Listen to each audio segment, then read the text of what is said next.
ফল রসে করে টলমল, সেই ফল গুরু খাইয়া শিষ্যরে দিলে অমর হয় তার সংসারে। এই ফল দুটো কি বাজান? কিছু কিছু পীরেরা অন্যদিকে টার্গেট করে। আজকে আমাকে সঠিক জবাব দিয়ে যাবেন। আবার বলে কেউ কেউ একটি ফল, এই একটি আর দুইটি আমি বুঝি না, এই ফল কি? এর সঠিক এবং কারেক্ট জবাব দেবেন। কোনো ভুল জবাব যেন আমি না পাই, কোনো ঘুরানো পেছানো না। আর কেউ বলছে প্রেমের গাছে দুটি ফল রসে করে টলমল, ওই ফল গুরু খায়া শিশু খালে হয় অমর। আচ্ছা, মাইন্ড করবেন না, মাইন্ড করলেই ফাইন হবে। একটা গান ছিল না, ওরে অমাবস্যা পূর্ণিমায় তাতে নবীর জন্ম হয়, ওরে জন্ম নইয়া নবী দুগ্ধ খাইলেন না, নবীজিরা আমার আদমের দিওয়ানা, দিনের নবী গো আমার নবী কয় মা গো মা তোমার দুধ আর খাবো না, তোমার দুগ্ধ খাইলে মা গো উম্মত পাইব না। পৃথিবীর মাঝখানটা কোনটা? মক্কা, যেখানে আমরা হজে যাই। তবে আমি জানতে চাইবো, পৃথিবীর মাঝখান যদি মক্কা হয়, আপনার দেহের মধ্যে মাঝখান কি, কোন জায়গাটা? আবার যে আরাফাত ময়দানে কাল হাসরে বিচার হবে, সেই আরাফাত ময়দানটা আপনার দেহের মধ্যে কোথায় আছে? আর আমরা যে জিলহজ মাসের 10 তারিখে হজে যাই, যা সেখানে হজরতে আসওয়াদ পাথরে চুম্বন করি, কইরা দেহের পাপ মোচন করি। তো গরিবদের তো সাধ্য হয় না বাবা হজে যাওয়ার। আপনার মধ্যে যদি যদি হজের জায়গা থাকে, এরা তো বিশ্বভুবনের মধ্যে, মানব দেহের মধ্যে তো থাকার কথা। ওই আসওয়াদ পাথর আপনার দেহের মধ্যে কোথায় আছে? যেখানে চুম্বন করলেই জীবনের গুনাহ খাতা মাফ হয়ে যায়। আপনি বলবেন, আর এই যে পূর্ব পশ্চিম উত্তর দক্ষিণ, এই পূর্ব পশ্চিম উত্তর দক্ষিণ আপনার দেহে কোথায়? আর এই যে হযরতে আসওয়াদ পাথরে চুম্বন খাওয়ার পর আমরা যে শয়তান তপ করে শয়তানের ঢেলা মারি, শরীয়তের আলেমে রাজায়া, আপনার দেহের মধ্যে ঢেলাটা কোথায় মারবো? বিছনায় শুয়ে শুয়ে এনে, খাড়াই এনে, দাঁড়াই এনে, লাফাইয়া, কোন জায়গায় ঢেলাটা মারবো? কোন জায়গায় শয়তান আছে? এটা আমারে বুঝাবেন। আর আপনার মধ্যে দুইটা সতীন আছে, এই সতীন দুটার নাম কি? আমি গান গাইছিলাম, মাসেক ছাড়া কেউ পাবে না প্রেমের মজা সংসারে, গেলোটে যে গাইছিলাম, মাসেক ছাড়া কেউ পাবে না প্রেমের মজা সংসারে, এসকো গাছে আশিক নামের ফল ধরে, ওই ফলের হয়ে 12 দানা শোধন করে সাধুজনা, 7-5 যোগ মেলনে প্রচার হলো সংসারে। অনেক চমৎকার গান এবং সুন্দর সুন্দর কথা আমরা উপভোগ করলাম। তবে এবারে উনি আমারে প্রশ্ন করে গেছে, তবে গতটে যে একটা প্রশ্ন আমি মিস করেছিলাম, জব করি নাই, তবে উনি সে প্রশ্নটাও ধরে বইছে বাবা। তবে আমি এটা যে সে প্রশ্নটা মীমাংসা করে দেওয়ার চেষ্টা করব।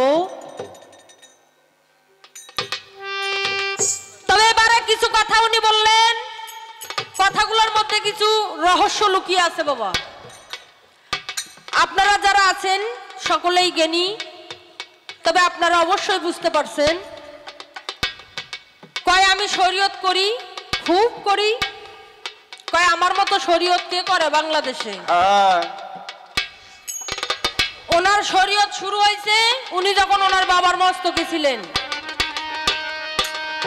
তখন থেকে শরীয়ত শুরু হয়েছে। উনি পৃথিবীতে আসলো,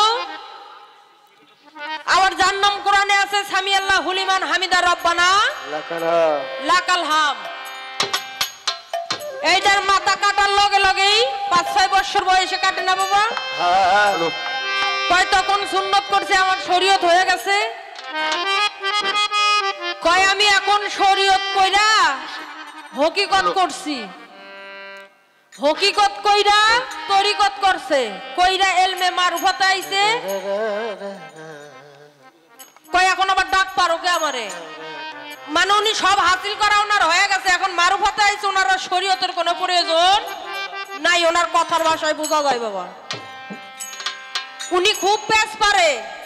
আমি জিকিরের কথা বলছিলাম যে আপনারা যে কিছু কিছু পীরের দরবারে দেখা যায় নারী পুরুষ এক জায়গায় হইয়া ঢলাঢলি করে জিকির করে। আমি কি বলছিলাম একবারও যে জিকির করা যাবে না? দাঁড়িয়ে বলছি? বলি নাই। আপনি কথা এত বেশি বলেন কেন? কথার মধ্যে লেজ লাগান কেন? ক্লিয়ার কথা বলতে পারেন না? আমি বলছি নারী পুরুষ এক জায়গায় হইয়া ঢলাঢলি করে জিকির করেন, এটা কি আপনাদের হাদিস দলিলের মধ্যে আছে? এটা কি করা যাবে? আমি সেই কথা বলছি। আমি তো একটা বারও বলি নাই যে দাঁড়িয়ে থেকে জিকির করা যাবে না। তো আপনার কথার মধ্যে সব কথাতে পেঁয়াজ। আবার আমি বলেছিলাম যে আপনার গাঁজা খান, গাঁজা এই গাঁজা যে খান এটা কি আপনার কোরআনের মধ্যে আছে নাকি নাই? উনি কয় আমি গাঁজাখোরের সাথে নাই, সিদ্ধিখোরের সাথে। কে বাবা কয় নাই? আপনি গাঁজাখোরের সাথে নাই, সিদ্ধিখোরের সাথে আছেন। সিদ্ধি কারা খায়? এই সিদ্ধি কি 10-12 বছর বয়স যে বাচ্চাদের, যারা ইয়ং পোলাপান এখন তারাও এই সিদ্ধি খায়। এটা কি তাদের জন্য? এই সিদ্ধি কাদের জন্য? যাদের ঘরে নাই, যাদের নারীর উপর কোনো আসক্ত নাই, যাদের আহার নাই, নিদ্রা নাই, জঙ্গলবাসী যেখানে রাত সেখানেই কাছে প্রভুর গুণকীর্তন করবে, সে রাসূলকে ডাকবে, আল্লাহর ধ্যানে থাকবে। হ্যাঁ, তখন সেই মানুষটা, সেই ব্যক্তিটাই সিদ্ধি খাইতে পারে। তার কারণ সে সিদ্ধি খাবে, খাইয়া সে দয়ালের প্রেমে মগ্ন হয়ে থাকবে। আর যখনই সেই ভাবটা নষ্ট হওয়ার পর্যায়ে আসে যায়, তখনই সে আবারও সিদ্ধি খাইয়া তার প্রভুর ধ্যানে পড়ে থাকে। কিন্তু আপনি সিদ্ধিও খাবেন, আবার গরু মাংস দিয়ে ভাতও খাবেন, আবার ফরজ গোসলও ছাড়বেন না, দুনিয়ার লোভ লালসা ছাড়বেন না। এই যারা সিদ্ধি খায় তাদের আবার আশেক থাকে নাকি? তাদের আশেক নাই, মাসেক নাই, তার ঘুম নাই, বাড়ি নাই, ঘর নাই, আহার নাই, নিদ্রা নাই, তাদের জন্য এই সিদ্ধি। কোন কথা কারে কন? তবে ভন্ডামি, এই তাপলামি বাদ দেন, সোজা কথা বলে। আমি সোজা ভাবে প্রশ্ন করছি, এভাবে বেকাতারা ভাবে আমি প্রশ্নের জবাব আপনার কাছ থেকে চাই নাই। আবার কয় মরছে এই সিদ্ধি খায়া যাদের সবকিছু ঠিক থাকে তাদের জন্য সিদ্ধি জায়েজ। কয় 4 তরিকায় যারা ঠিক রাখতে পারে তাদের জন্য সিদ্ধি জায়েজ। আর তোর ওই মসজিদের সিন্নি খাইয়া যদি কেউ কারো বউ বেটির ঠাইসা ধরে তার জন্য সিন্নি অজায়েজ। তাহলে কোন তো বাবা, আপনাদের জ্ঞানে আপনারা বলবেন যে মসজিদ ঘর এটা হচ্ছে আল্লাহর ইবাদতের ঘর, যেখানে বসে আল্লাহ রাসূলের গুণকীর্তন আমরা করি। তাহলে সেখানকার নিয়মতের খানা খাইয়া কেউ বউ বেটিরে ঠাইসা ধরে? আর যেটার কথা আপনি কইয়া গেলেন এটা সমাজবাদী, বউবাদী, সন্তানবাদী। কিভাবে বাদী না? সরকারবাদী। যেটা খাইলে মা বোন কোনো ঠিক থাকে না, এইটা খাইয়াই আপনারা ভালো কাজ করেন না। আর মসজিদের নিয়মতের খানা খাইলে মানুষের বউ বেটির উপর চোখ যায়। ফাইজলামি, এগুলো ভন্ডামি ছাড়া আর কিছু না। এগুলো ওনার মুখরুচি কথা, এগুলো ওনার গায়ের জোরের কথা। তাই গায়ের জোরের কথা কোনো সময় সব জায়গায় এসব কথা খাটে না এবং চলে না। তাই আমি বলবো বাবা, এক কথাই তো শুরুতে বলছিলাম এই পাল্লাটা হওয়া লাগতো অন্য শিল্পীর লগে, তাইলে বুঝা দিতাম আপনার ভাগ্যটা অনেক ভালো, আপনার কপালটা অনেক ভালো যে আপনি আমার গুরু। তার কারণ আপনি অভিশাপ করলে আমি এটা সইতে পারবো না। এটা আমার কাল হয়ে দাঁড়াবে।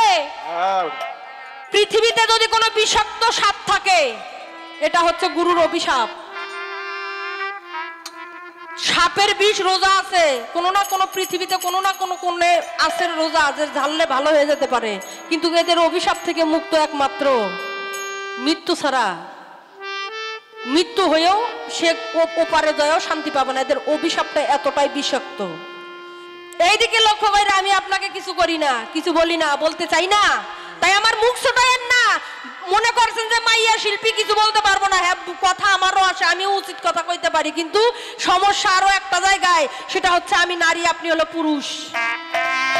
আপনি যে সমস্ত কথা আপনার মুখে আসে আমার মুখে আসতে রুচিতে বাঁধে, আমি বলতে পারি না, তার কারণ মানুষ মনে করবে মেয়েটা গান গাই দেখে এতটাই বেয়াদব। তাই উচিত কথা হইলেও, সঠিক হইলেও, কোরআন হাদিসের দৃষ্টিতে সঠিক হইলেও আমি বলতে পারি না, আমি বলতে চাইও না বাবা। তবে আমার আপনি একটা কথা কথা উনি বলছে, কথাটা আমার ভালো লাগছে, আমি শরীয়ত মানি, কিন্তু মন থেকে কিন্তু মানে না ওনার কথা, এটাও আমি বুঝতে পারছি। তবে না মাইনে তো উপায় নাই, আপনাকে মানতেই হবে যে সমাজে বাস করেন, তার কারণ শরীয়ত ছাড়া আপনি চলতে পারবেন না। আপনি যদি একটিবার বলতেন আর একটিবার যদি বলতেন যে শরীয়ত আমি মানি না, তাহলে আপনার খোলান লাগতো না, আমি টান দিয়ে আমার শরীয়ত খুইলে নিতাম। যে লেবাসটা পইরা আছে এটা আমার শরীয়ত না? কি বাবা, এই গায়ের কাপড়টা শরীয়ত না?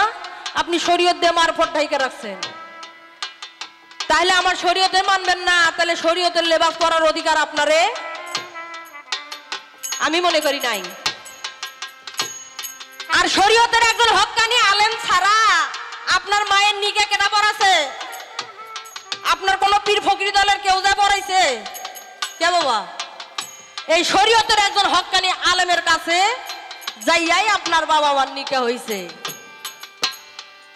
তাছাড়া আপনার বাবা মারও নিকা হইতো না, আপনার মতো আনোয়ার সরকারেরও বাংলাদেশে পৃথিবীতে জন্ম হইতো না, আর এই ফালাফালি করে গান গাওয়ার শক্তি হইতো না। তাই একটু ভালোভাবে কথা বললো। আমি কি আর কই বাবা, মুখে কথা আসে কিন্তু চাবাই ফেলি, বলবো না আমি। এ বাবা অনেক কথা কইছি তো, ইউটিউবে দেখেন অনেক কথা কইছি। ওই বিয়েই গেছে, বিয়েই বাড়ি, কয় কি দিয়ে ভাত খাইছেন, কয় কচুর তরকারি, কয় গলায় ধরে না, কয় না তো, কয় আমার বাড়ির কচুর তরকারি যার গলায় না ধরবে আর গলা হলো সুইরা গলা। আর এই রুমি সরকারের কথা যার না ধরবো এর থোতা হলো সুইরা থোতা। মেলা কথা কইছি, ইউটিউবে সার্চ দিলে পাবেন। আর উনি কি কইলো, কয় আপনারা নামাজ পড়েন তাই কি আমরা নামাজ পড়ি গোপনে, কইছে না? তবে আমার কাছে কথা হলো কি, গোপন বলতে কি বুঝায় বাবা? গোপন বলতে কি? এখানে যে আমরা আছি, এই যে আপনি, আমি বলেছিলাম আপনি কয় হরফের ফকির, আপনি বলেছেন এই ছাপা কোরআনটা হচ্ছে 30 হরফ আর মানুষের দেহটা হচ্ছে 40 হরফ। উনি 10টা জাহিরি করছে আর 30টা জাহিরি করছে, 10টা গোপন রাখছে। কে এই 10টা কি আপনাকে টাকা দিয়ে কি এমনি নিয়ে আইছে? ইনি টাকা ছাড়া আইছে? তো টাকা দিয়ে নিয়ে আইছে কি কিছু কথা শোনার জন্য কি বাবা? তে এই 10টা কইতে আপনার ভূত লাগা কোন জায়গায়? হ্যাঁ বেকায়দা আছে। ওই দশত কি বাড়াইছে? ও দশত কি আছে, এমন কি আছে যেটা আপনার এই জায়গায় কম যাইব না? আপনার কাছে যে জিনিস জানে না মানুষ, সেটা শোনার জন্যই তো আপনার ডাইকে নিয়ে আইছে। বেকায়দা আছে, বেকায়দা। তো এই 30টা তো আমরাও জানি, কি বাবা জানেন না আপনারা? তো ওই 10 জানার জন্য আপনাকে আমি নিয়ে আইছি।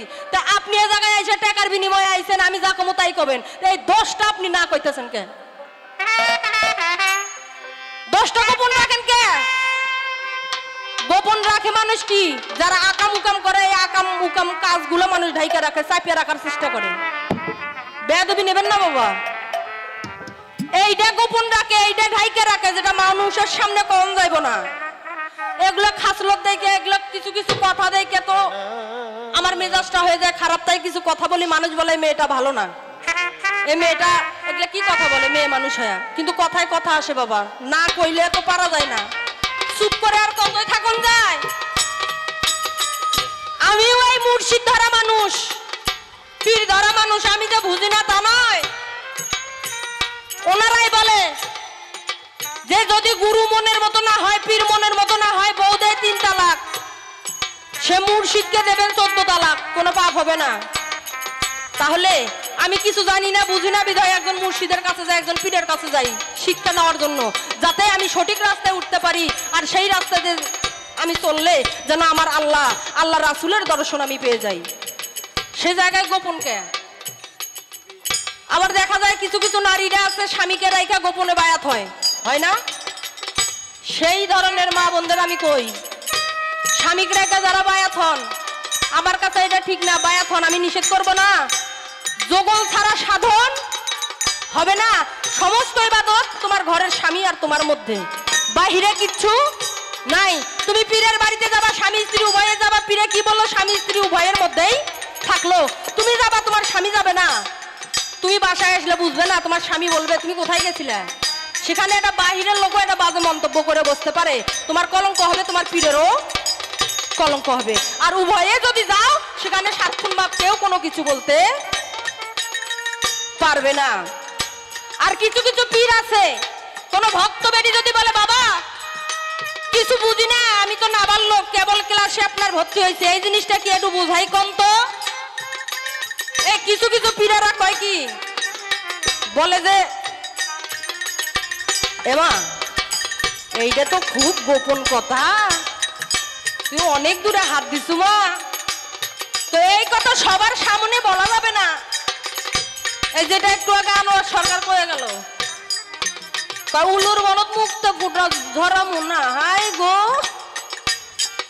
তুমি বলতে পারবে না সে হাদিস কাউকে। এইরকম কিছু পীর আছে, পরে আইসো মা, পরে আইসো, একা আইসো, নিলিবিলি আইসো, তখনই তোমার আমি সব তথ্য দিয়ে দেবো। তবে মা বুঝবেন, ওই পীরের কাছে আর যাওয়ার দরকার নাই, ওই কি দিব এটা বুঝে নেবেন। আল্লাহ রাসূলের কথা হবে, কবরের কথা হবে, আর আমি পরকালে কিভাবে যাব এই সন্ধান আমার গুরুর কাছ থেকে আমি নেব। তার জন্য গোপনের কি আছে সেটা তো সবার মধ্যে, হাজারো মানুষের মধ্যে আমি বলতে পারি। এখানে গোপনের কিচ্ছু নাই। ওখানে দেখবেন ওর মধ্যে কোনো ফাজলামি আছে, ওখানে তোমাকে উল্টো তালিম দেবে। তাই তো কবি গানের মধ্যে বলেছে, অজুতে তালিমে এখন পড়েছে অভাব, পীরেরা করে না কিতাব। উল্টা তালিম পীরেরা পাইছে, নাভির নিচে তালিম দিয়া ভক্তেরে খাইছে। এদের তালিম সব খালি অনেক, ভালো কোনো তালিম নাই। এরা মঞ্চে করে এক তালিম, মানুষের সামনে দেয় এক তালিম, এরা দুইটা চারটা মহিলা মানুষ বাহিরে পাইলে সেখানে দেয় অন্য তালিম। এরা সেই ধরনের কিছু কিছু ফকির বাংলাদেশে বেরোইছে। বাবার অভাব নেই বাবা, দেখবেন তালা বাবা, সালা বাবা, ভণ্ড বাবা, এখন বাড়াছে এক বাবা হেডাম বাবা। দেখেন না আপনারা, এত বাবা লাগে কে? বাবার মতো বাবা একজন হলেই যথেষ্ট। তাই আমি বলবো মা, আমানতকে খিয়ানত করো না। এসব কুকর্ম কইরা যদি কেউ আল্লাহ রাসূলকে পাইতো, তাহলে সবার আগে পাইবে কারা জানেন? বেয়াদবি মাফ করবেন, ওই দৌলদিয়া ঘাটের মেয়েগুলো। তাই আমানত খেয়ানত করবেন না। যে জিনিস আপনার স্বামীর প্রাপ্য শুধু সেই মালিক তারই অধিকার আছে, এগুলো করে আল্লাহ রাসূলকে পাওয়া যাবে না। তবে হ্যাঁ, এই খারাপের মধ্যে ভালো আছে। তাই তো বলি আমরা যে যদি ভাত খাও ছাই না, পীর ধরতে হবে তোমারে যাই না। যদি মাছ খাও ইলিশ, তাহলে নাং করবা পুলিশ, কোনো বিচার সালিশ হবে না। তাই ধরার মতো পীর যদি ধরো, তাহলে ধরার মতো ধরবা, তারে একদম গিলে খাইবা, তার কাছ থেকে কিছু নিবা। বন্দামি করার জন্য, পীরে ঘরে তু নিন্দা করার জন্য জানি এই ভক্ত হইও না। এই ভক্তের কোনো প্রয়োজন নাই। ভক্ত হওয়ার মতো হও, না হইলে দরকার নাই, খালি নামাজ রোজাই করো।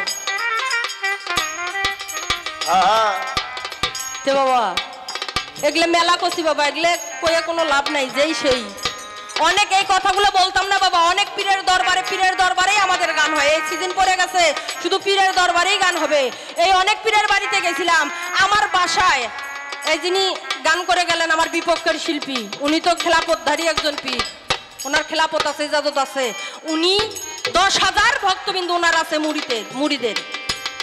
ওপার বাংলাও আছে এপার বাংলাও আছে, ছেলে মেয়ে উভয়ই আছে, 10,000 ভক্তবিন্দু ওনার।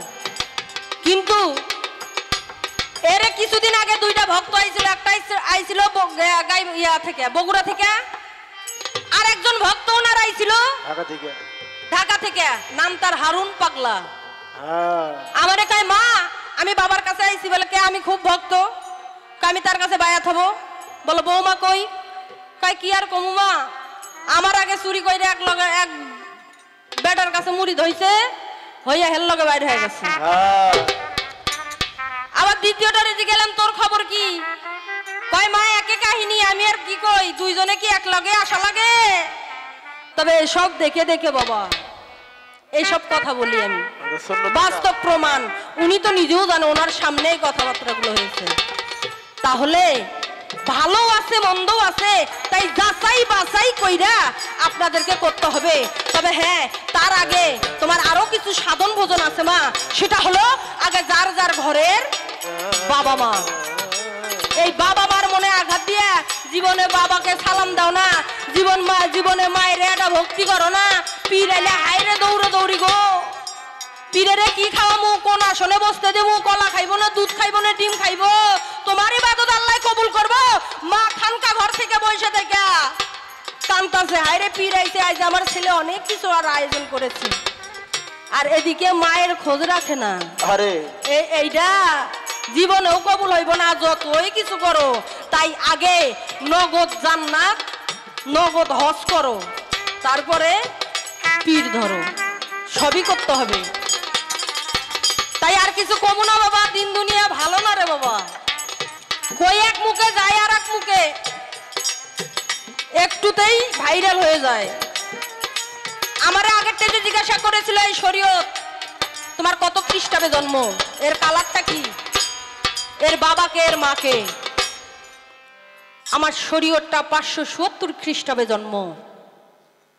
এই শরীয়তের বাবা আমার রাসূল নিজেই, যাকে সৃষ্টি না করলে এই 18,000 মাকলুকাতে একটু বালুর কণাও সৃষ্টি হইতো না, উনি এই শরীয়তের বাবা।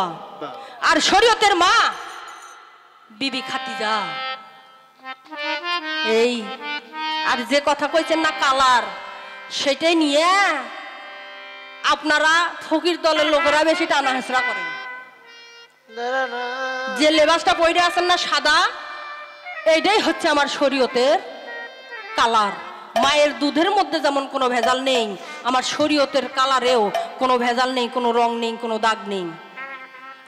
এই জন্যই তো বলছিলাম আমার শরীয়তটাই তো সোজা সত্যবাদ নিয়ে, এই জন্য তো যাত্রার ভাগ্যে দেশের লোকে এটা সহ্য করতে পারে না, এটা মাইনে চলতে পারবে না, আপনারা তো পারবেনই না।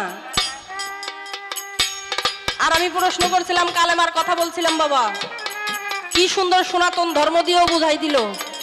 ভাই বর্তমান দেখে 71 সালে যুদ্ধের সময় এই খানেরা হিন্দু বাড়ি বাড়ি ঢুকতো, ঢুইকা কইতো যে মুসলমান নেই হিন্দু হয়, যদি বলতো হিন্দু তাইলে তো গুলি করে মারতো। এখন ভয়েতে জীবন বাঁচাতো ফরজ বাবা, এখন ভয়েতে বলতো মুসলিম হয়, মুসলিম হয়, কালেমা বাতা হয়, কালেমা বাতাও, কালেমা পড়ছে লা ইলাহা ইল্লাল্লাহ মুহাম্মাদুর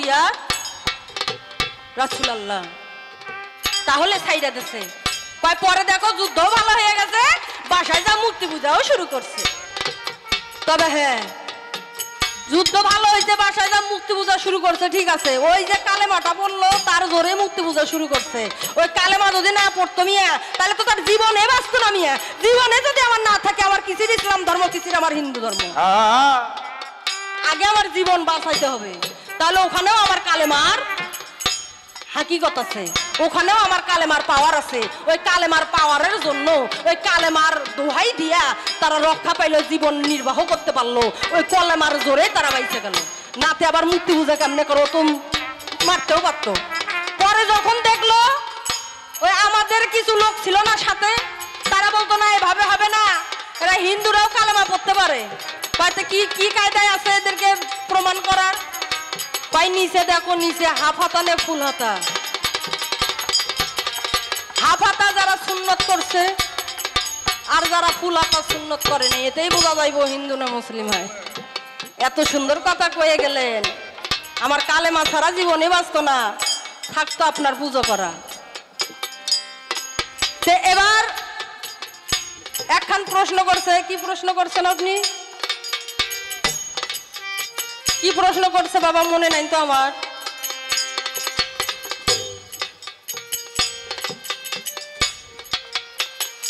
উনি কি বললেন? ও নামাজের যাকাত। আকিমুচ্ছালাত অতুল যাকাত। তুমি যেগুলা যাকাত দাও মসজিদে মাদ্রাসায়, এসব হলো তোমার ধনের যাকাত, মালের যাকাত। তবে তোমার সালাতের যাকাত কি? তোমার নবীর নামাজ কোনটা? যে তার ছোট বড় হইলো এটা কইলে, এটা তো 5 জন নবীর উপরতে এই 5 ওয়াক্ত নামাজ নাজিল হয়েছে। তোমার নবীর নামাজ কোনটা? এই মুমিন ব্যক্তি যারা, তারা এই নবীর নামাজ কখনো ভুলবে না। এটা প্রত্যেকটা মুমিন যারা, প্রত্যেকটা মুমিন ব্যক্তি এই নামাজটা আদায় করে থাকে। এটা হচ্ছে তাহাজ্জুদের নামাজ। কি বাবা আপনারা পড়েন না? এটা হচ্ছে আমার নবীর নামাজ। এটা কেউ ভুলতে পারে নাকি? যে নবীর উম্মত আমরা, যে নবী ছাড়া কারে পারে কোনো গতি নাই, এই নবীর নামাজ কেউ ভুলবে? কখনোই সম্ভব না। আর এই যে আকিমুচ্ছালাত অতুল যাকাত, মুমিন ব্যক্তি যারা, তারা এই সালাতে বিছানায় যাইয়া তাদের এই দুনিয়ার কোনো হুঁশ থাকে না। তারা এই দুনিয়াদারি মোহ মায়াকে ত্যাগ কইরা সেই ধ্যান নিয়া যদি সালাত কায়েম করে, তাদের চোখ থেকে 2 ফোঁটা পানি অবশ্যই ঝরবে। যাদের এই দুনিয়াদারির কোনো লোভ থাকবে না, এই দুনিয়াদারিকে ভুল পিছনে ফেলে দেবে, মানে এসব স্মরণে আসবে না, তাদের চোখ থেকে অবশ্যই এই সালাতের বিছানায় যায় 2 ফোঁটা চোখের পানি পড়বে। এই চোখের 2 ফোঁটা চোখের পানি হচ্ছে তার সালাতের যাকাত। আর যাদের পড়বে না বাবা, জোর করে তো ঘুতে মারে চোখের পানি আনানো যাবে না। যাদের পড়বে না তা আপনারাই বুঝে নেন। আর যাদের পড়বে তাদের তো সালাতের যাকাত সঙ্গে সঙ্গে আদায় হয়ে গেল, আর সে ব্যক্তিটা হবে মুমিন ব্যক্তি। তাই আপনার কথা শেষ। এই যে আপনি গান গাইলেন একটা, আমার রাসূলকে দেখিলে যদি আল্লাহর দেখা হয়ে যায়, মিমের পর্দা খুইলা দেখো সামনে আল্লাহ কথা কয়। কোরআনে মিম কয়টা? 3টা। একটা খাড়া মিম, একটা ঘুমটা মিম, আর একটা কেওড়া দেওয়া মিম।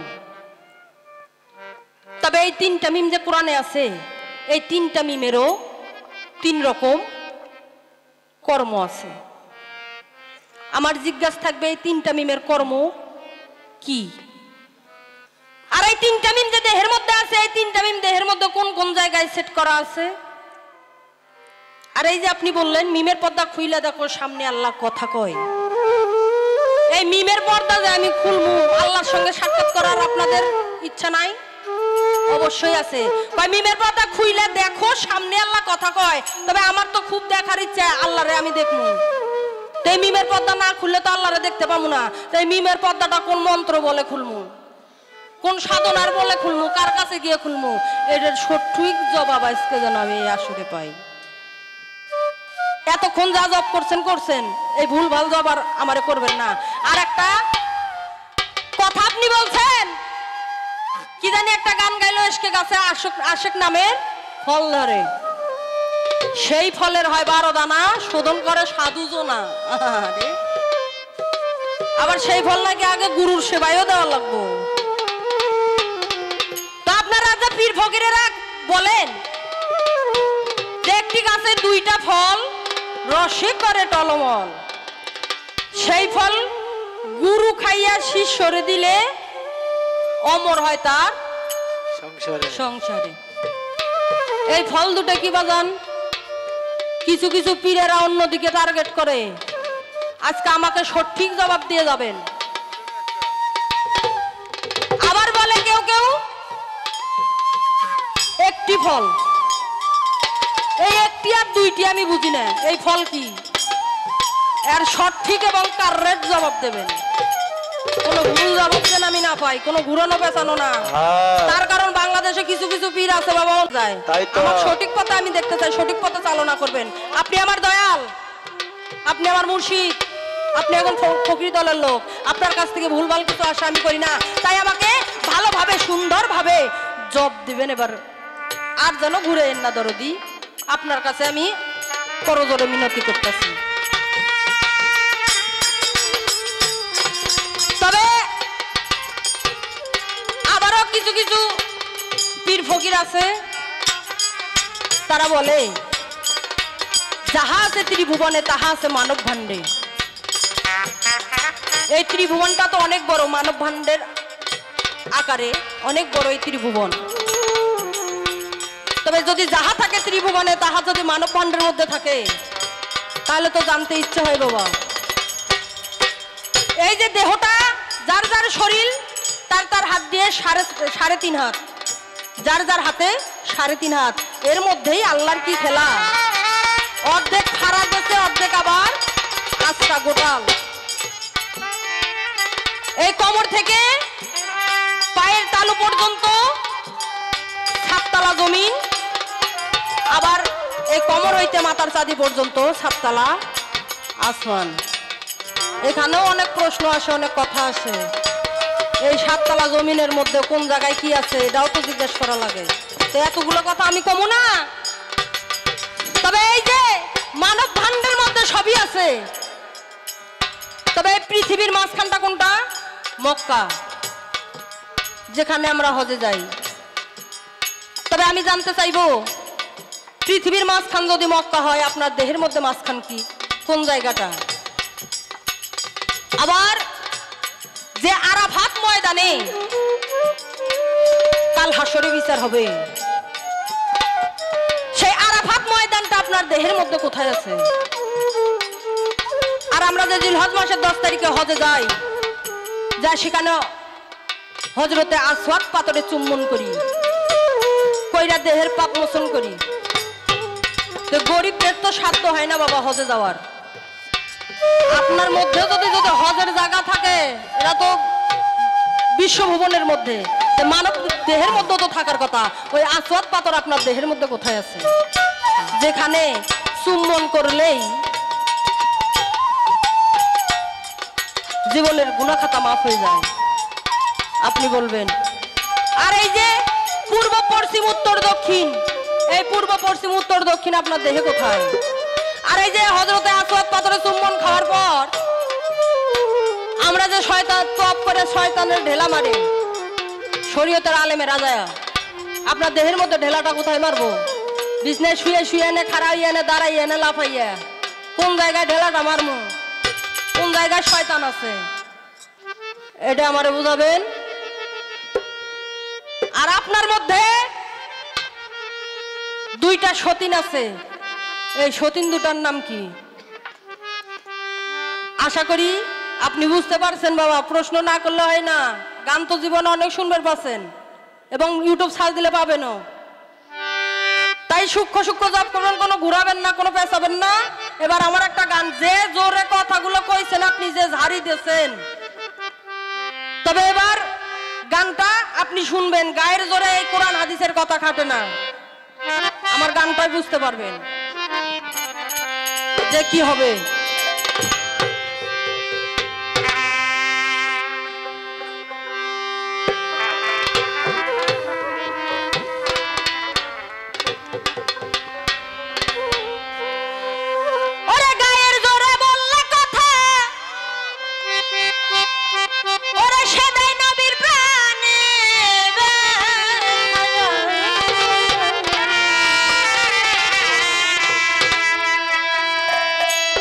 চিরদিন তুই থাকবি না ভুবনে নিরঞ্জন,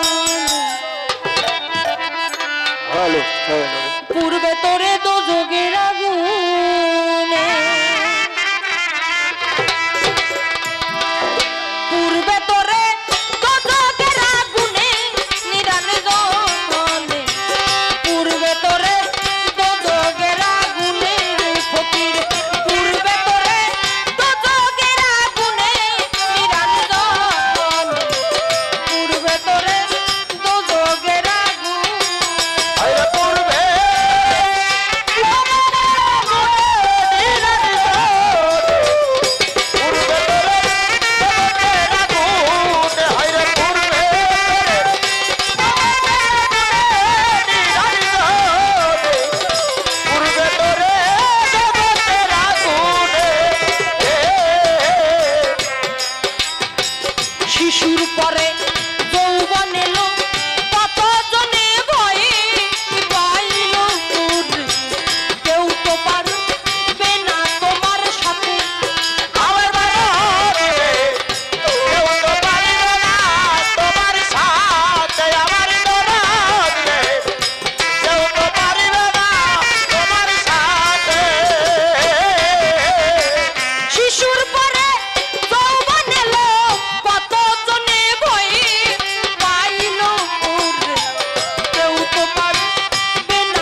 হ্যালো, সম্মানিত শ্রোতা বন্ধুরা, বিষয়টা হলো কি বাবা,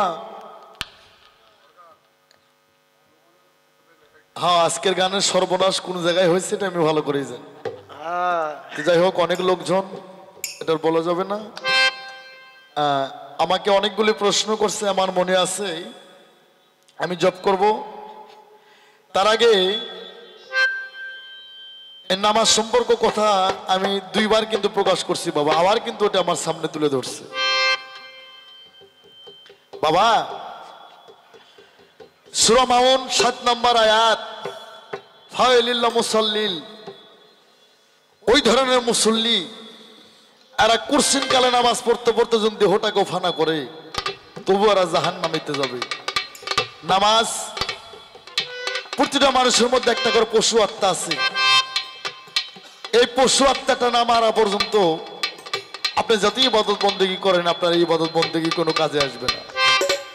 তাই তোমরা শরীয়তের মানুষও নামাজ পড়ো, আমরা মারফতের মানুষও নামাজ পড়ি। নামাজ, নামাজের আরবিটা হচ্ছে সালাত, সালাতের বাংলা স্মরণ এবং সংযোগ। মাওলার সাথে সংযোগ করতে হবে, মাওলার সঙ্গে ভালোবাসা করতে হবে। তোমরা তো নামাজের জায়গায় ছিল না, জায়গা কোথায়, নামাজ কিভাবে পড়তে হবে। আমার একটা গান শোনো তুমি।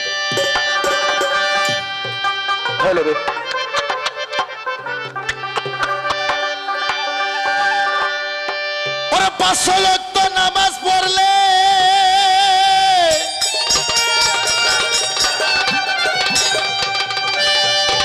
শোনো ভাই, ওরা 500 ওয়াক্ত নামাজ পড়লে তোমার মনের ময়লা যাবে চলে।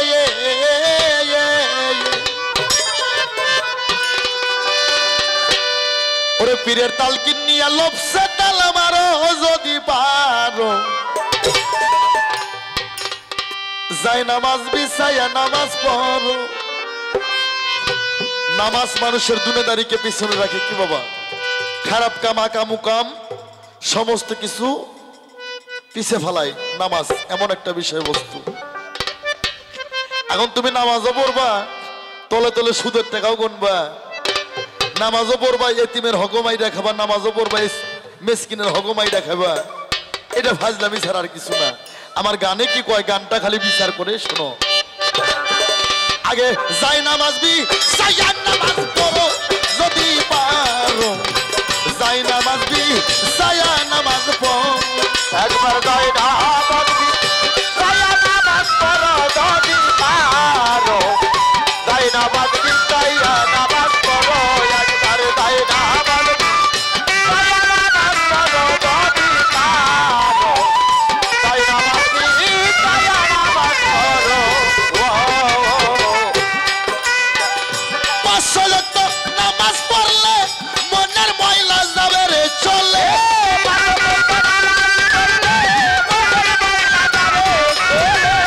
500 ওয়াক্ত নামাজ পড়লেই মনের ময়লা যাবে রে চলে। পীরের তালিম নয়া লপসা তালা মারো রে বাজান, তালিম নয়া লপসা তালা মারো যদি পারো, যাই নামাজ বিছাইয়া নামাজ পড়ো। ওই একবারে যাই নামাজ বিছাইয়া নামাজ পড়ো যদি পারো, যাই নামাজ বিছাইয়া নামাজ পড়ো। একবারে যাই নামাজ বিছাইয়া নামাজ পড়ো যদি পারো, যাই নামাজ বিছাইয়া নামাজ পড়ো। মুন্সি ভাই পানি সিনে ওযু করো, জায়গা দেখে সিজদা গো মারো। হইলা নামাজ কেউ জানি পড়ো না, সরার মাওলা হইলা নামাজ কেউ জানি পড়ো না, মুর্শিদ মাওলানা। হইলা নামাজ কেউ জানি পড়ো না। পানি সিনে ওযু করো, জায়গা দেখে সিজদা গো মারো। হইলা নামাজ কেউ জানি পড়ো না, সরার মাওলা। মাওলানা হইলা নামাজ কেউ জানি পড়ো না, সরার মাওলানা। হইলা নামাজ কেউ জানি পড়ো না।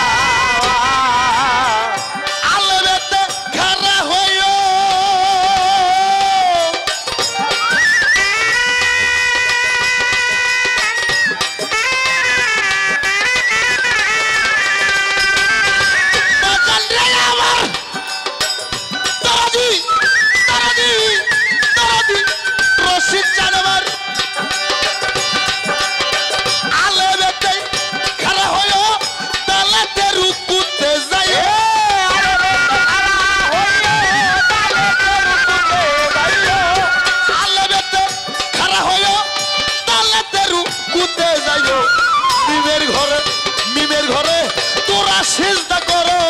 যদি পারো যাই নামাজ বিছায়া নামাজ পড়ো ওই একবার যায় না আমার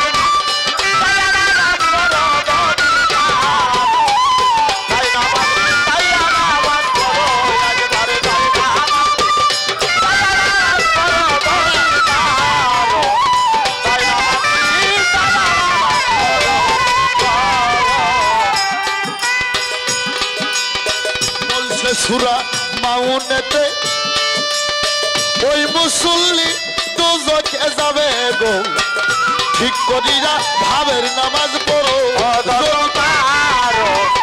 ঠিক করিয়া ভাবের নামাজ পড়ো যদি পারো ঠিক করিয়া ভাবের নামাজ পড়ো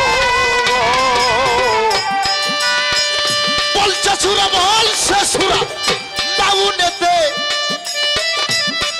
এই বাংলাদেশের মুসলমান সূরা মাউন 7 নম্বর আয়াত পড়ে দেখেন আমার গানে কি কয় বলছে সূরা মাউনেতে ওই মুসল্লি দুজকে যাবে গো ঠিক করিয়া ভাবের নামাজ পড়ো যদি পারো ঠিক করিয়া ভাবের নামাজ পড়ো যদি পারো ঠিক করিয়া ভাবের নামাজ পড়ো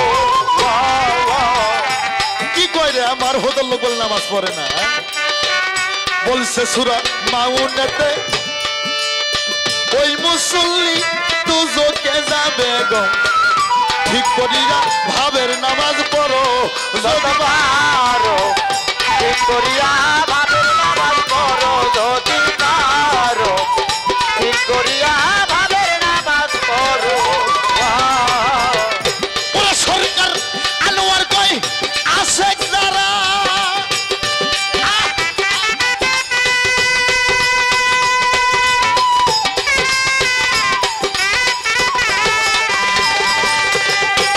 সরকার আনোয়ার কয় আশেক যারা পলকে তার নামাজ সারা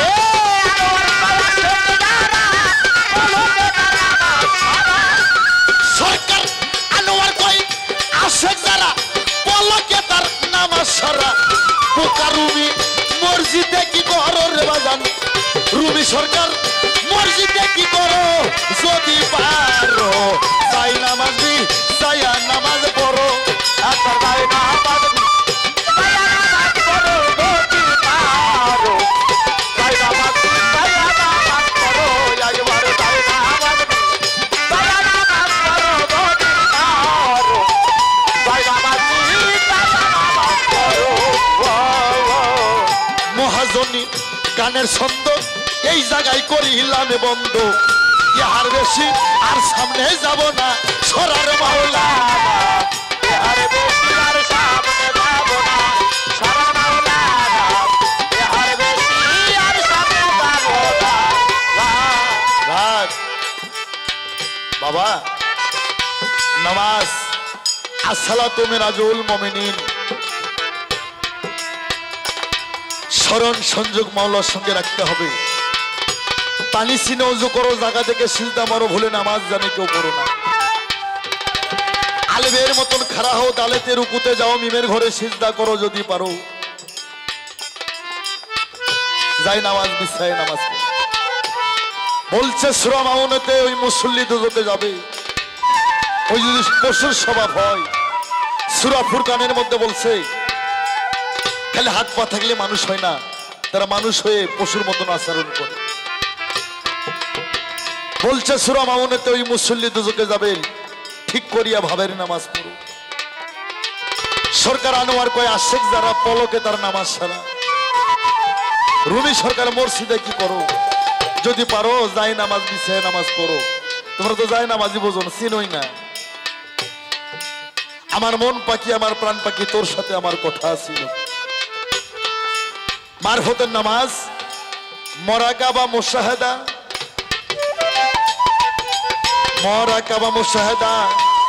ধ্যানে জ্ঞানে মরাকাবা মুশাহাদা ধ্যানে জ্ঞানে মুর্শিদের বর্জকে নামাজ পড়তে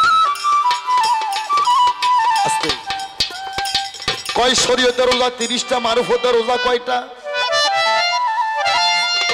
বাবা সাধক বলছে রোজার মতন রোজা করো, আগে নফসে রোজা বন্ধ করো। পবিত্র মাহে রমজান কি বাবা? পবিত্র মাহে রমজান কয় না পবিত্র বাপে রমজান কয়? হ্যাঁ? পবিত্র মাহে রমজান, পবিত্র মাহে রমজান। সিয়াম সাধনা, সিয়াম সাধনা, সিয়াম মানে রাত, সাধন মানে আল্লাহ। আল্লাহ রোজা করো, আল্লাহর সাধন করো, লক্ষ্যে রোজা করো। তোমরা করো বছরে 30টা রোজা, আর মারফতের লোক করে বছরে 36টি রোজা। রোজার অর্থ পানাহার থেকে তোমাকে একটি মাস বিরতি থাকতে হবে। পানাহার থেকে, পানাহার থেকে তোমাকে বিরতি থাকতে হবে।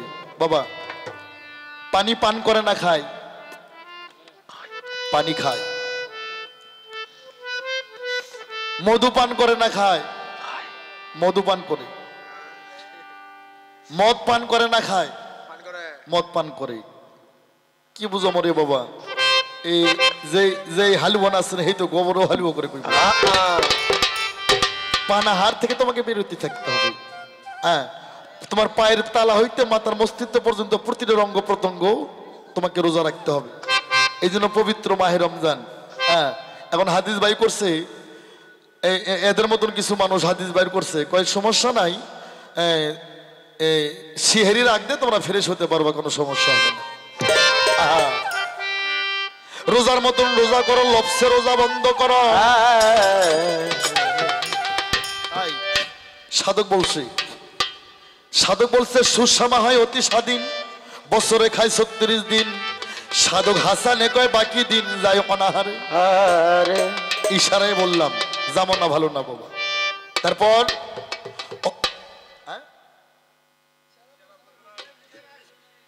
ইশারা না বুঝলে কালকে আপনার বাসায় দাওয়াত করেন, নাহলে আপনার মুর্শিদ যদি থাকে আপনার মুর্শিদের কাছ থেকে জানেন। আস্তে আবার বলছে দয়াল গো, আপনারা মারফতের ফকির, আপনারা এমন তালিম দেন তারা আবার বাইর হয়ে যায় নাকি? আর সাধক হাসানের গান বলছে, ও যুদে তালিমে এখন পড়েছে অভাব, পীরেরা করে নাকি তাপে যুগে পীরগ স্বভাব। উল্টা তালিম পীরেরা পাইছে, নাবিন নিচে তালিম দিয়ে ভক্তরে খাইছে। ত্রিপিনের ঘাট দেখায় আছে তো তাদের ভাব। ত্রিপিনের ঘাট, ত্রিবিনী তো না, তো ঘাট আছে ওই জায়গায় দুইটা, একটা ত্রিবিনী আর একটা ত্রিপিনী। তুমি খারাপ মনে করো কি লেগে? হ্যাঁ, ও ওই কাম যে তোমরা করো ওই জন্য তো খারাপ মনে করো। এই মনিটরটা এটা যদি খারাপ হয়, হ্যাঁ এটা যদি খারাপ হয়, হ্যাঁ এটা যদি খারাপ হয়, তা খারাপ লোকের চোখে তো আগে খারাপ জিনিস পড়বে, ভালো লোকের চোখে পড়বে। এই বেটি, আমরা নাবিন নিচে তালিম দেই, হ্যাঁ ত্রিপিনের ঘাট দেখাই। কোন ঘাট জানো? জানো তুমি কেন দেখাই? মাগো আসতেই, পরের বাড়ি পরের নারী কেউ করো না হরণ, পারে যাইতে পাইবা না মন, 84 লক্ষ জনে ভ্রমণ করে হবে মানব। আসা যাওয়া যেখানে ভক্তি আছে সেখানে ভক্তি নাই, তার কোনো মুক্তি নাই। যতবার করিবা ভক্তি ততবার পাইবা মুক্তি, ভয় ভক্তি ভক্তিতে পাইবা মুক্তি। আমরা এই জন্য নাবির নিচে তালিম দেয় মাগো মা,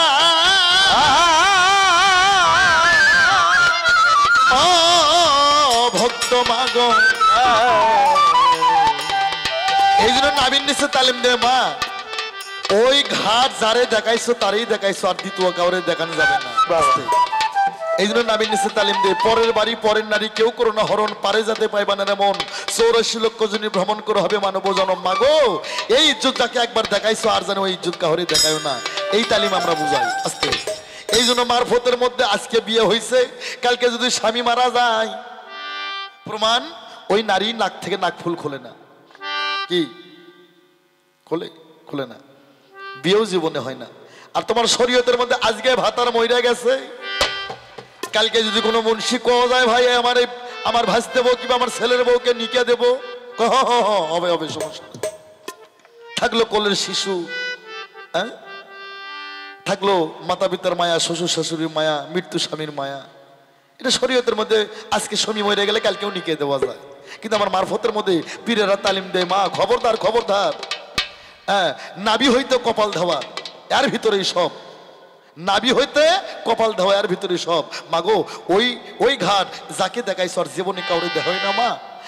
মেয়েদের জন্য স্বামী একটাই, কি একটাই স্বামী। মা স্বামী মরে গেছে, তাতে কি হয়েছে? তোমার কপালে যা ছিল তাই তো হয়ে গেছে। এই জন্য তরিকতের মধ্যে আমরা পীরেরা তালিম দেয়, মা স্বামী ছাড়া ইজ্জত কাউকে দেখান যাবে না। স্বামী আজকে মরে গেলে সারা জিন্দেগি নারী আর কোনো বিয়ে বসে না। আর তোমার শরীয়তের মধ্যে আছে নিকে বিয়ে হয়, এই জন্য আমরা তালিম দিই। তুমি খারাপ ভাবো কেন ভাই? ও নিজে চোর হলে বাপ দেও বিশ্বাস নাই। আমি একটা গান গাইছি, আগাত্রে গান গাইছি, প্রথম টেজে একটা গান গাইছিলাম এমপি সাহেব থাকার সময়, যে রাসূলকে দেখিলে যদি আল্লাহর দেখা হয়ে যায়, মিমের পর্দা খুলে দেখো সামনে আল্লাহ কথা কয়। মিম কয় প্রকার? মিম 3 প্রকার, একটা খারা মিম, একটা ঘোমটা দেওয়া মিম, একটা কেরো দেওয়া মিম। মিমের পর্দা কিভাবে খুলবো পাগলা? প্রতিটা মানুষের যে মুখ, এই মুখটাই হচ্ছে মিম। জবানের নাম জিব্রাইল। তুমি একটা না 90 দিন তুমি মিথ্যা কথা বলবা না, তুমি মুখ দিয়ে যাহা বলবা তাই বলতে হবে। এখন আসল কথা বলেই তো ভোট নেওয়ার জন্য আমরা মন্দিরে যা সন্তোষ খাই কই দুটো ঠিক। আল্লাহ কোথায় কথা শুনবে? তুমি তো কত ভয় নাই, ভেজাল আছে, কায়দা আছে। বাগু পারোয়াচ্ছি পারোয়াইবো আস্তে। কমো বাবা কমো। আমার তরিকতের মা বোন যারা আছেন আমি সবারে জানাই, এই মোল্লার কথা শুনে কেউ তরিকতকে অসম্মান করো না, দুটি পা ধরে বললে যাই।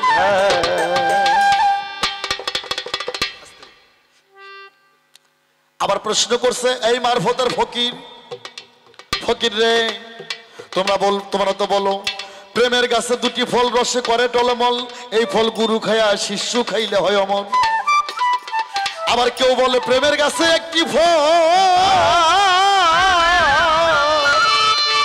ও ফল করে টলমল, ওই ফল গুরু খায়া শিশুরে খাওয়াইলে হয় শিশু অমল। আমি গান গাইছিলাম মাসেক ছাড়া কেউ পাবে না প্রেমের মজা সংসারে, গেলোটেজে গাইছিলাম মাসেক ছাড়া কেউ পাবে না প্রেমের মজা সংসারে, এসকো গাছে আশিক নামের ফল ধরে, ওই ফলের হয়ে 12 দানা শোধন করে সাধুজনা, 7-5 যোগ মেলনে প্রচার হলো সংসারে। ওই ফলের 12 দানা। আল্লাহর নাম লিখতে গেলে কয়টা অক্ষর লাগে? 12টা লাগে। 12টা। আমার রাসূলের নাম লিখতে গেলে 12টা। 12 12 24 কলেমার মধ্যে আছে। কলেমা তৈয়ব লা ইলাহা ইল্লাল্লাহ মুহাম্মাদুর রাসূলুল্লাহ। এই দেখবি নামের কত ফল রে, তুই দেখবি নামের কত ফল, গুরু নামে বিশ্বাস রেখে দ্রুত অমন দেখবি নামে কত ফল রে, দেখবি নামে কত ফল, গুরুর নামে বিশ্বাস রেখে দেখবি নামের কত ফল, আগে গুরুর নামে বিশ্বাস রেখে চলাসতে। কলেমা বিশ্বাসের গাছ, কি বাবা? কলেমা বিশ্বাসের গাছ, সেই গাছে একটা ফল ধরে মৌসুমী ফল, এটা কলেমার ফল। 12 12 24, এই 24 হরফে একটা ফল কলেমার ফল। গুরু কলেমার ফল যখন ভক্তকে দেবে, ভক্ত যখন এই কলেমা শুদ্ধ করবে, এই জীবনে যখন উনি কলেমা শুদ্ধ করবে, তখন ওনার দেহটাই কলেমা হয়ে যাবে, তখন ওই ভক্ত কিংবা ওই শিষ্য উনি জীবনে অমর হয়ে যাবে। আস্তে এটা দিলাম তোমার জাহিরিতে, আর বাতুনিতে আর একটা তালিম আছে, শোনো। প্রেমের গাছে দুটি, এটা এক ফলের কথা বললাম, প্রেমের গাছে একটি ফল রসে করে টলমল, এটা কলেমার ফল। কলেমার গাছে ফল ধরে মৌসুমী ফল। আর কেউ বলছে প্রেমের গাছে দুটি ফল রসে করে টলমল, ওই ফল গুরু খায়া শিশু খালে হয় অমর।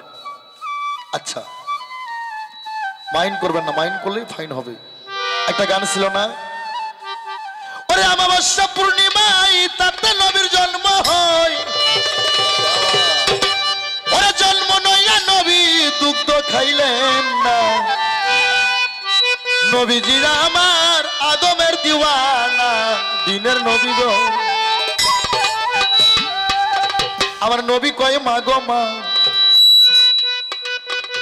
তোমার দুধ আর খাবো না, তোমার দুগ্ধ খাইলে মাগো উম্মত পাইব না। এই পর্যন্ত বাবা অনেক শিল্পী আমরা গান গায়ে বাড়ি গাড়ি করছি, কিন্তু আমি বাড়ি গাড়ি করি নাই। আমি গান গায়ে খালি তাফসির দলিল কিনছি। হ্যাঁ, নবী মায়ের দুধ খেলে উম্মত পাবে না এমন দলিল হাদিস আমার চোখে আজও পড়ে নাই। যদি আমার সামনে যদি কোনোদিন পড়ে, এই ভোগাল কমান কেন, যেটা শিশবার সেটা কমান। হ্যাঁ, যদি আমার সামনে কোনোদিন পড়ে, আমার পকেটে যদি টাকা না থাকে, আমার লঙ্গি বিক্রি করলে করে হলো ওই বইটা নেওয়ার জন্য আমি চেষ্টা করি। আস্তে নবী কয় মাগো মা তোমার দুধ আর খাবো না, তোমার দুগ্ধ খাইলে পরে আমি উম্মত পাবো না। নবী মা আমেনার কেন দুগ্ধ খাইনি, এই জায়গায় দুইটা হাকিকত আছে। আর প্রেমের গাছে দুটি ফল রসে করে টলমল, ওই ফল গুরু খায় শিষ্য খাইলে হয় অমর। আমারে কয় ফকির সাহেব এগুলো তোমাকে কি গান কি গজল? গান তো আমি লেখি না, আমার বাবা তো লেখে নাই। তবে শোনো, একটা জব কিন্তু দিছি, কলেমার গাছে ফল ধরে মৌসুমী ফল, ওইটা গুরু জয়পা শিষ্যরে জপাইলে শিষ্য যখন কলেমা হবে তখন সে হবে অমর। এটা কিন্তু দিছি একবার। আর প্রেমের কাছে দুটি ফল রসে করে টলমল, ওই ফল গুরু খাইয়া শিষ্য খালে হয় অমর। বাবা মাতা পিতা কি প্রথম গুরু না? কি মা বাবা হচ্ছে আদি গুরু বেটা। পৃথিবীতে 5টি গুরু, মাতা পিতা আদি গুরু, শিক্ষা গুরু, দীক্ষা গুরু, পরম পিতা, পরম স্বামী, পরম গুরু। প্রথম গুরু হচ্ছে তোমার মা বাবা। মা বাবার মনে আঘাত দিয়ে এই গুরু তো বাদে দিলাম, আমি পিঠ ধরা তো বাদে দিলাম, মা বাবার মনে দুঃখ দিয়ে কোনো বেটায় যদি 14 বার করে হজ করে আসে, উমরা কিবা বড় হজ, আর ওই হজ হবে না, ওটা হবে আর পিকনিক খাওয়া। যদি একবার যদি মাতা পিতার মনে কষ্ট দেয়, শোনো, আমার বাবা যদি আমার মায়ের বিয়ে না করতো, আমার মায়ের স্তনে কি দুগ্ধ আইতো না? আইতো? আইতো কি বাবা? কোনোদিন আইতো না। হ্যাঁ, আমি চিকন করে বলে যাই, আমি কোরআনের ইনজেকশন দিয়ে বলে যাব। হ্যাঁ, আমি আমার বাবা আমার মাকে বিয়ে করছে, আমার বাবার কারণে আমার মায়ের স্তনে দুগ্ধ আসছে, ওইটা আমি শিশু খাইয়া আজকে আনোয়ার সরকারের সোনার দেহ আমার হয়ে গেছে। এই জন্য প্রেমের গাছে দুটি ফল রসে করে টলমল, ওই ফল গুরু খাইয়া শিশু খাইলে হয় অমর। আমার মাতা পিতা আদি গুরু। আমার বাবা যদি আমার মাকে বিয়ে না করতো, আমার মায়ের স্তনে কোনোদিন দুগ্ধ আইতো না। আর আমি না, আমি বাবা মায়ের মনে স্তনে দুগ্ধ আইতো না, আর দুগ্ধ না আইলে আমি কি খায় দেহটা অমর করতাম। তো তোমার কথা শেষ করলাম আমি। আবার প্রশ্ন করছি, এ মানব দেহের উত্তর কোনটা দক্ষিণ কোনটা? তোমরা পীরেরা ফকিরেরা বলো যা আছে বিশ্বব্রহ্মাণ্ডে তা আছে মানব ভাণ্ডে। এ মানব দেহে কাবা কোথায়, আরাফাত কোথায়?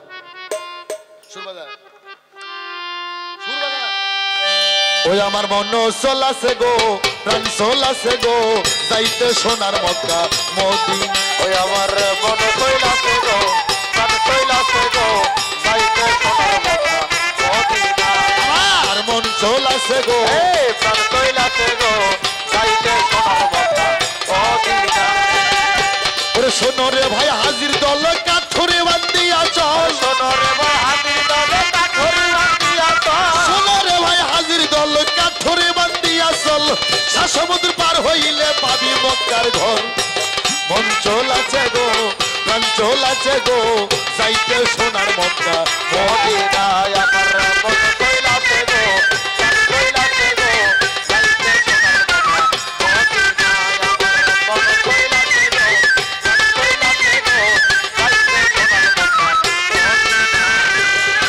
ওরে হাজিরা ভাই মক্কাই যাই, মক্কাই যাইয়া ধাক্কা খায়, হাজিরা ভাই মক্কায় যায়, ধাক্কা খায়। হাজিরা ভাই মক্কাই যাই, মক্কাই যাইয়া ধাক্কা খাই, বাড়িতে সে নিকে করা সারে কি সারে না, যাইতে সোনার মক্কা মদিনা। রে আমার মনও চলেছে গো, প্রাণও চলেছে গো, যাইতে সোনার মক্কা মদিনা। গায়ের জোরে হজ করলে হবে না, হজ তোমার আগে মন ইমান করতে হবে। 70,000 হাজির আগে হীরা মুসির হজ আল্লাহ কবুল করছে। কি বাবা, এখন যখন একটা হাজি হজে যায়, গ্রামের মানুষকে ডাক দিয়ে গরু জবাই করে, ছাগল জবাই করে, খাওয়া দাওয়া করে, মাপ সাপ নিয়ে, কি বাবা ঋণ পাতি সমস্ত কিছু মাপ সাপ নিয়ে, ঘরের স্ত্রীর থেকে মহারণার দাবি মাপ নিয়ে, মহারণার দাবি মাপ নিয়ে, কাপড়ের কাপড় নিয়ে সে মৃত্যু হয়ে হজে যায়। কি আবার হজ করে বাড়িতে এসে, হ্যাঁ আবার ওই স্ত্রী পাঁচরাতি আমরা শুনি। কিন্তু মূলে থেকে হাজির নিয়ম কি এটাই বাবা? যিনি আল্লাহর হক্কানি হাজি, যিনি আলহাজ, যিনি আলহাজ হবে, উনি যদি হজে যান, যদি আল্লাহ ওনাকে ফিরিয়ে নিয়ে আসেন, ওনাকে ডাইরেক্ট ওনাকে মসজিদে উঠতে হবে, ওনাকে মসজিদে থাকতে হবে, মসজিদে খাইতে হবে, মসজিদে সবকিছু করতে হবে। তার ছেলেবেলে বলতে হবে আমার জমির মাঝখানে যে ফসল হয় ওই ফসলের যে চাল হবে সে চাল আমাকে দিয়ে যাবা, আমি মসজিদ থেকে আমার বাকি জীবনটা কাটাবো। হজ থেকে ঘুরে যদি কেউ আসে, আল্লাহ নিয়ে আসে, তাকে মসজিদে সারা জীবন কেটে দিতে হবে। আর তুমি হজ করে ডাইরেক্ট বাড়ি ঢুকে এখন নেংটি মাইরা যখন কোদাললে জমির আল কেট পেট যাও, তাহলে তো বেতাল। হ্যাঁ, কয় আমরা হজ কোথায় করি? মারফতের লোক কোথায় হজ করি? নবীর এক সাহাবা ছিল, কয় ইয়া রাসূলুল্লাহ, ইয়া হাবিবাল্লাহ, সকালবেলা ঘুম থেকে উঠে নেক নজরে মাতা পিতার দিকে মহব্বতের তাকায় যদি সালাম দেওয়া যায় কি হয়? আমার রাসূল বললেন একটা কবুল হজ হয়, আর একটা কবুল হজ 10টা বড় হজের চাইতেও সব বেশি। আমার ওই ভক্ত বললেন, ইয়া রাসূলুল্লাহ, যদি 100 বার সালাম দেওয়া যায়, আমার রাসূল তার পাক জবানে বলছেন 100টা কবুল হজের সওয়াব হয়। আমরা মারফতের পীরেরা ফকিরেরা আমাকে টাকা পয়সা নাই, ওই যে আগেই বলছি, আল্লাহওয়ালা যারা, কামলিওয়ালা যারা আল্লাহকে বেশি ভালোবাসে, রসুলকে বেশি ভালোবাসে, পীর মুর্শিদকে বেশি ভালোবাসে, তাকে পরনে ভালো কাপড় থাকে না বাবা, দুবেলা দুমুঠ ভালো খাইতে পারে না। আমরা সকালবেলা মাতা পিতার মুখের দিকে তাকায় মহব্বতে একটু সালাম কইরাই আমরা বাড়িতে হজ করি। আসতেই তাহলে এখানে হজের এবার আসওয়াদ পাথরের অবস্থা কি, আরাফাত কি, পৃথিবীর মাঝখান কাবা, আরে মানব দেহে 3.5 হাত, অর্ধেক ফাড়া অর্ধেক গোটাল, নাভি হইতে 7 তালা জমিন, নাভি হইতে উপরে 7 তালা আসমান। এই নাভি লা শরিকা, এটা হচ্ছে কাবামুল, মাতার মস্তিত্ব এটা আরাফাত। ওরে নাভি হইতে একটু দূরে, নাভি হইতে একটু দূরে, নাভি হইতে একটু দূরে, নাভি হইতে একটু দূরে, নাভি হইতে একটু দূরে, নাভি হইতে একটু দূরে আসওয়াদ পাথর আছে, আসওয়াদ পাথরও আছে, ইশারাতে বুঝবে সবে, ইশারাতে বুঝবে সবে। নাভি হইতে একটু দূরে, আরে নাভি হইতে একটু দূরে, আসওয়াদ পাথর আছে, আসওয়াদ পাথরও আছে, ইশারাতে নেবে বুঝে, ইশারাতে নিবে বুঝে। আমার মন সোলাছে গো, প্রাণ সোলাছে গো, যাইতে সোনার মক্কা মন আসতে।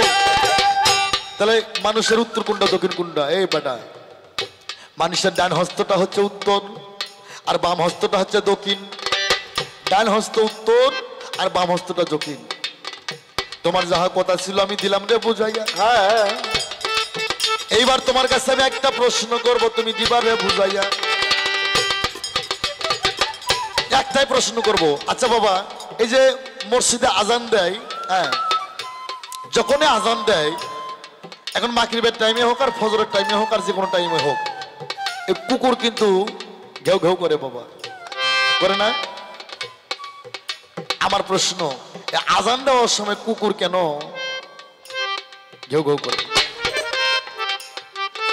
আর মূল হাকিকত কি তুমি কোরআন দর্শন থেকে জানাবে? একটাই প্রশ্ন, আর কোনো প্রশ্ন আমি করব না। এবার আমার একটা বিশ্বাস জ্ঞান,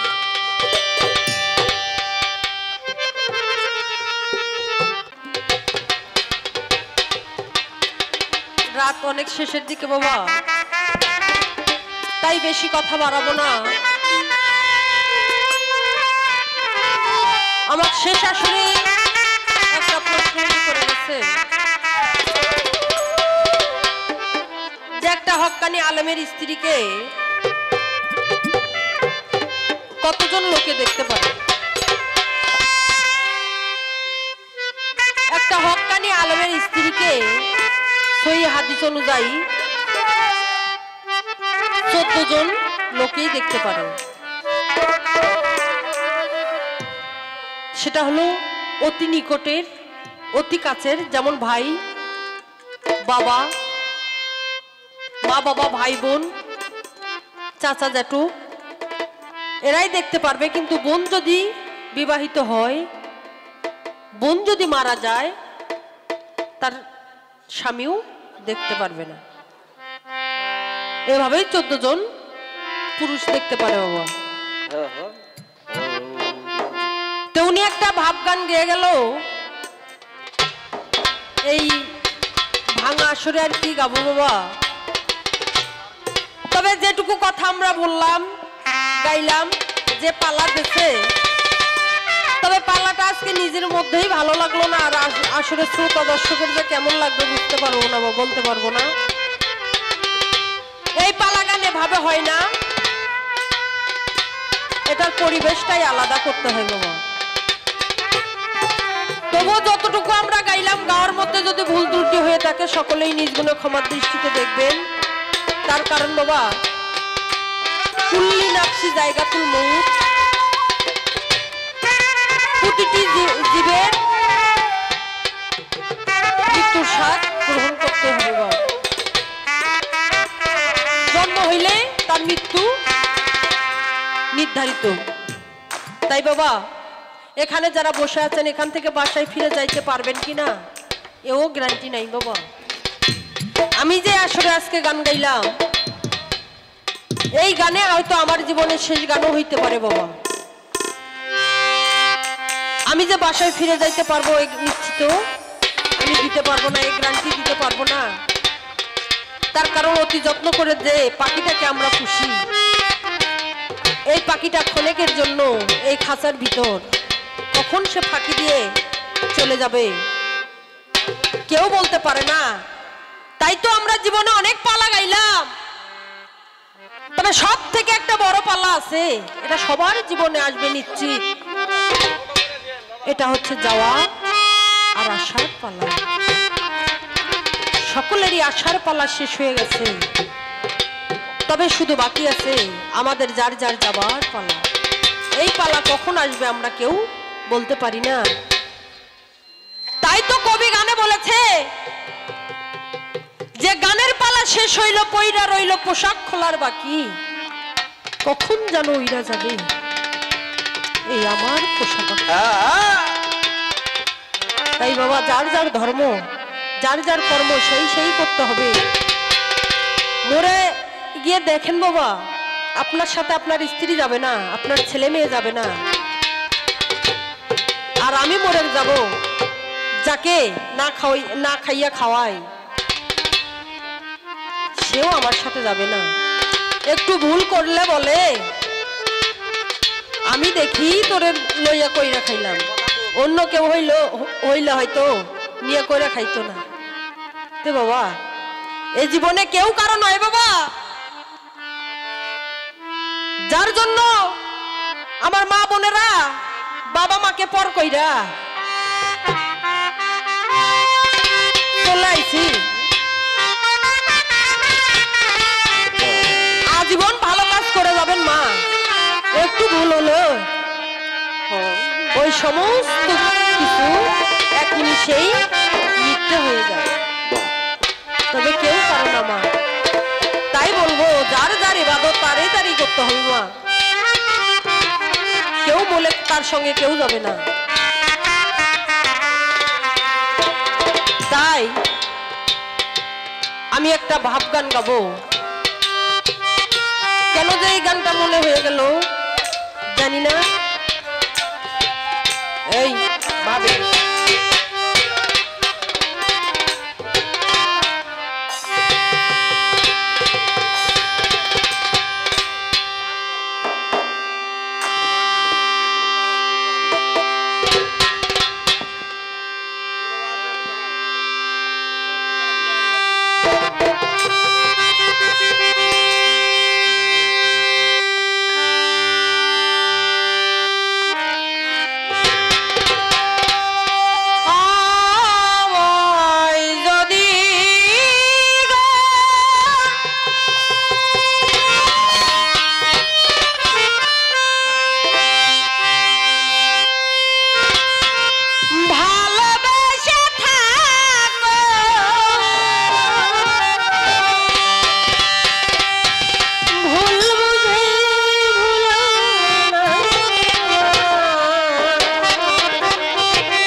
বলবেন হাদিস কোরআনের কথা বলে আবার ভালোবাসার গান করেন।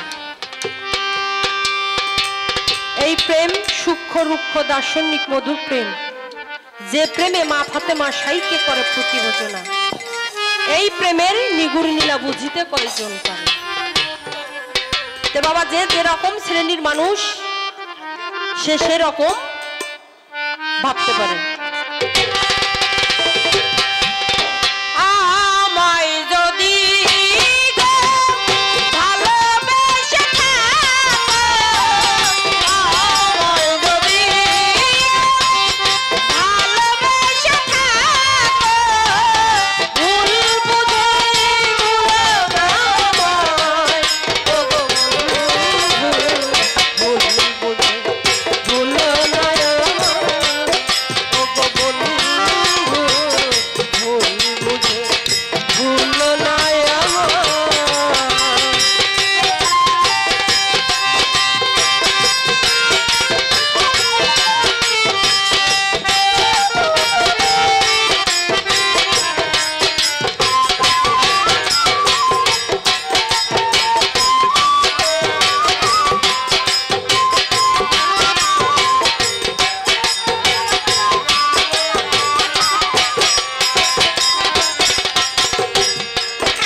দেখো তোমার